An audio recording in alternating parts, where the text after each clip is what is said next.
The bathtub was full, but it wasn't filled with clean water. When first responders arrived at that house in Merrill, Wisconsin, on October 22, 2025, they were expecting the worst: a child, unresponsive, submerged. What they found when they stepped inside that home went far beyond a tragic accident. What they discovered was a nightmare, one that had been building for months, maybe years, behind closed doors that nobody had thought to open soon enough. A 5-year-old little girl was dead, and the more investigators looked, the more questions they had. Questions that didn't just haunt this case, they shattered it wide open. Her name has not been publicly released out of respect for her identity, but her story deserves to be told. Because somewhere along the way, this little girl, a child who needed extra care, extra love, extra attention just to survive each day, was failed. Not by strangers, not by the system alone, but by the one person in the world who was supposed to protect her above all others: her mother. Merrill, Wisconsin is a small city, the kind of place where people know their neighbors, where word travels fast, and where a town is small enough that tragedy feels personal. Nestled in Lincoln County and the north-central part of the state, Merrill has a population of just under 10,000 people. It is, by most accounts, an unremarkable place in the best way: quiet streets, familiar faces, a community held together by routine and familiarity. But on that cold October morning, Merrill was about to become the center of a story that would disturb everyone who heard it. Caitlin Nardi was a woman in her 20s living in Merrill with her fiancé and her young daughter. On the surface, she was a mother, a partner, an ordinary person living an ordinary life in a small American city, but what was happening inside that home was anything but ordinary. Her daughter, just 5 years old, had been diagnosed with epilepsy. Epilepsy is not a simple condition. It is relentless. It is unpredictable. It demands consistency, vigilance, and above all, medication. For children with epilepsy, a lapse in medication isn't just an inconvenience, it can be a death sentence. Missing doses, especially abruptly stopping prescribed anti-seizure drugs, can trigger catastrophic seizures. This is not a mystery in the medical community. It is a well-documented, widely understood fact. Any parent with an epileptic child would be counseled on this from day one. The little girl had been prescribed multiple medications to manage her condition. One of them was levetiracetam, a commonly prescribed anticonvulsant used specifically to prevent seizures. Without it, her brain was vulnerable. Without it, she was in danger every single hour of every single day. And someone had stopped giving it to her. But nobody knew that yet. Not the neighbors, not the first responders racing to the house that morning. Nobody knew what the toxicology and autopsy reports would eventually reveal. Nobody knew that a simple pill, a pill that could have kept a 5-year-old alive, had not been found in her small body, not for just one day, not for 2, for several days before she died. Let that sink in for a moment. On the morning of October 22, 2025, Merrill police officers were dispatched to a residential address following a call about a child drowning in a bathtub. When they arrived, they found the little girl unresponsive. Emergency personnel worked desperately to save her, but it was too late. Approximately 1 hour after being found, she was pronounced dead. In those first terrible moments, the scene was being processed as a potential accident, a tragic, horrible accident. A mother had stepped away, a child had slipped beneath the water. These things happen. They are devastating, but they happen. At least, that was one version of events. Nardi's fiancé spoke to investigators. He told them that Nardi had been bathing the girl when she stepped out of the bathroom for approximately 5 minutes to retrieve clothing. He said that when she returned, her daughter was already unresponsive. 5 minutes, that's all it was supposed to be, a brief moment of inattention with catastrophic consequences. It was a plausible story, heartbreaking but plausible. Except Caitlin Nardi couldn't keep her own story straight. Police noted almost immediately that Nardi gave inconsistent information about the events leading up to her daughter's death. The details shifted, the timeline wavered, the explanation that was supposed to be simple and tragic began to develop cracks, small at first, then gaping. And then investigators looked around the house. What they saw inside that home would be described in court documents and by prosecutors in terms that are difficult to read, let alone imagine. Lincoln County Assistant Prosecutor Jacob Collingsworth would later describe the bathtub, the very bathtub where this little girl took her last breath, as urine-filled and dirty, not metaphorically, not as a legal exaggeration. Literally, a 5-year-old child had been placed into a bathtub filled with urine. The rest of the house was no different. Investigators described the home as littered with dirty laundry piled high and left to rot, garbage strewn throughout the rooms, dog feces and urine coating the floors. The air inside that residence must have been suffocating. The conditions were not just unsanitary, they were dangerous. They were the conditions of a home that had been neglected for a long time, the kind of conditions that don't develop overnight, the kind of filth that accumulates slowly, steadily, when no one in that house is paying attention to the most basic standards of human care. This was the environment in which a fragile, epileptic 5-year-old had been living, but nothing prepared investigators for what came next. Prosecutors alleged that when Caitlin Nardi found her daughter unresponsive in that bathtub, she did not call 911 first. She called social services. Let that moment stand alone because it is important. A mother discovers her 5-year-old child is not moving, not breathing, submerged in a bathtub, and her first phone call is not to emergency services. It is not to paramedics who might have been able to save her daughter's life. It is to Child Protective Services. Why? What does that tell us about what was going through her mind in that moment?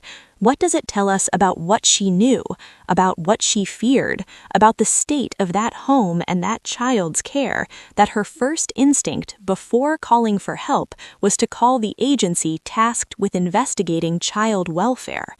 Precious minutes, minutes that could have been the difference between life and death for a 5-year-old girl.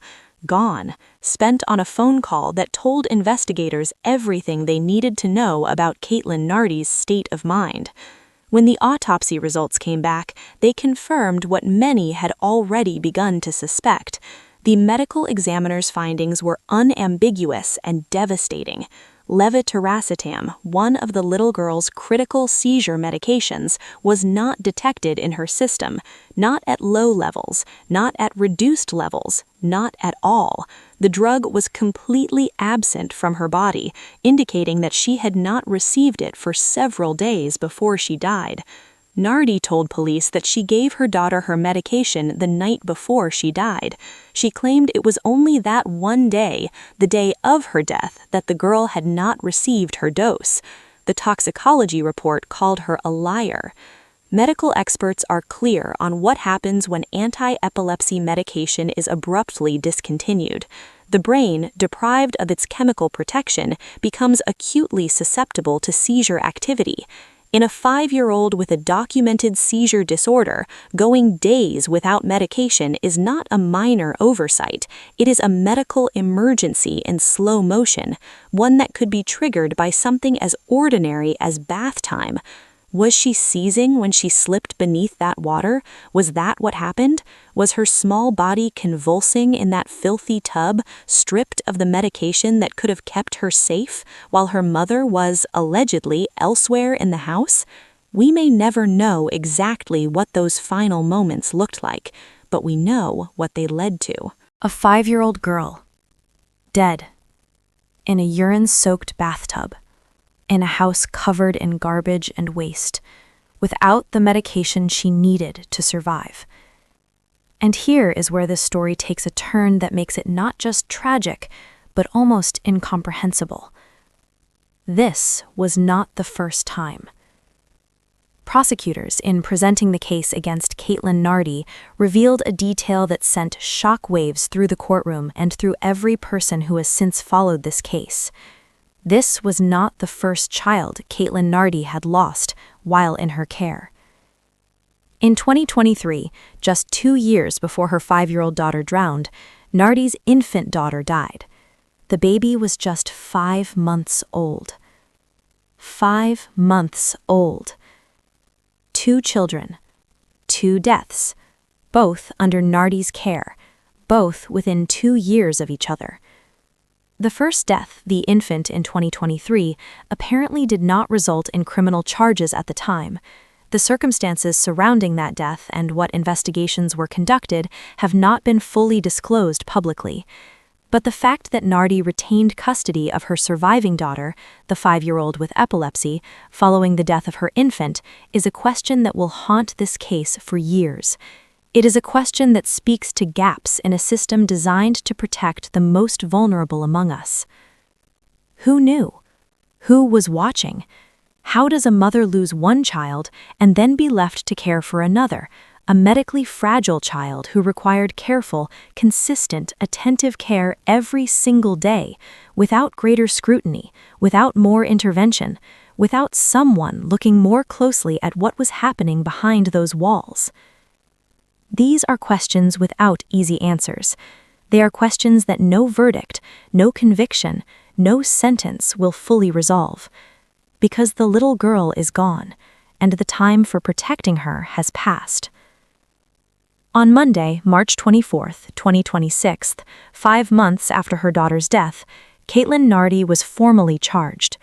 The charges were not minor. They were not reduced. They were exactly what this case demanded.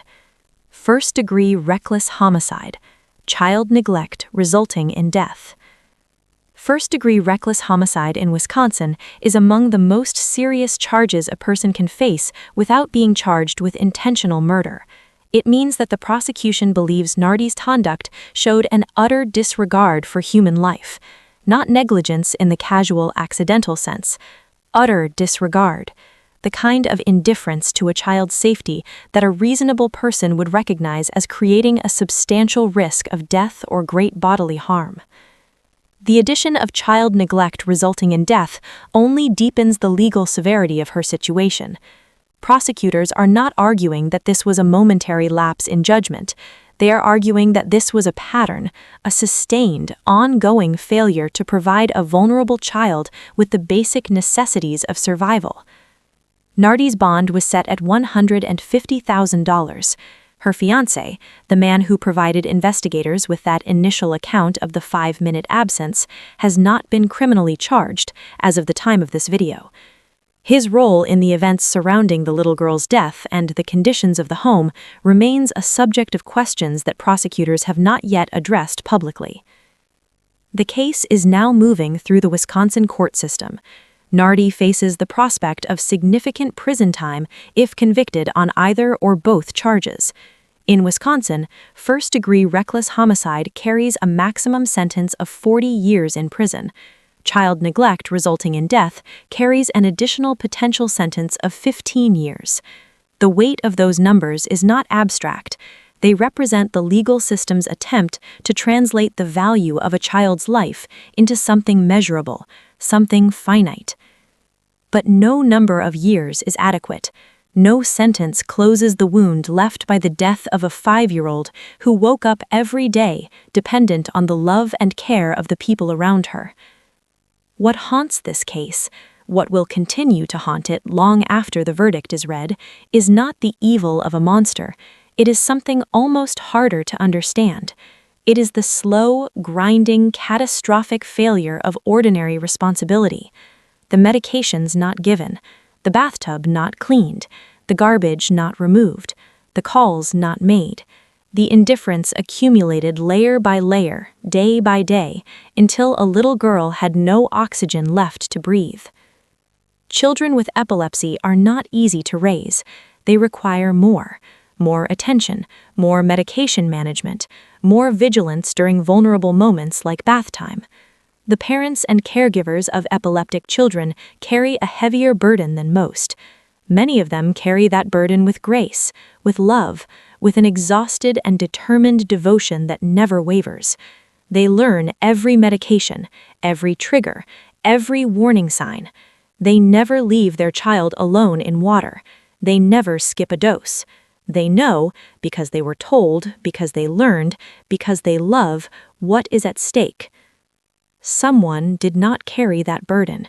Someone decided, consciously or through devastatingly complete indifference, that the burden was not worth carrying. A 5-year-old girl paid for that decision with her life. There's a moment in cases like this, and if you follow true crime, you know the moment I'm talking about, where the story stops being about the perpetrator and becomes entirely about the victim, where all the details of the investigation, the charges, the legal proceedings fall away, and you are left with one simple, devastating truth. There was a little girl. She had epilepsy. She needed her medicine. She needed a clean home. She needed someone watching her in the bathtub. She needed a mother who would call 911 first. She needed to be loved the way every child deserves to be loved, completely, fiercely, without condition or convenience. She was 5 years old. She had her whole life ahead of her. She would have started kindergarten. She would have learned to read. She would have grown into a person with opinions and dreams, and a laugh that her family would have recognized across a crowded room. None of that will happen now. Caitlin Nardi will stand before a judge. She will hear the charges read. She will face a jury, and at some point a verdict will be rendered. The system will do what systems do: process, evaluate, decide. But the verdict that matters most was already delivered on October 22, 2025, in a dirty house on a quiet street in Merrill, Wisconsin. A little girl who should have been safe. A little girl who was not. A little girl who is gone. Remember her. Not her mother's name, not the charges, not the details of the investigation. Remember that she existed, that she mattered, that the world was diminished the day she left it. That is the only thing about this story that is truly irreversible.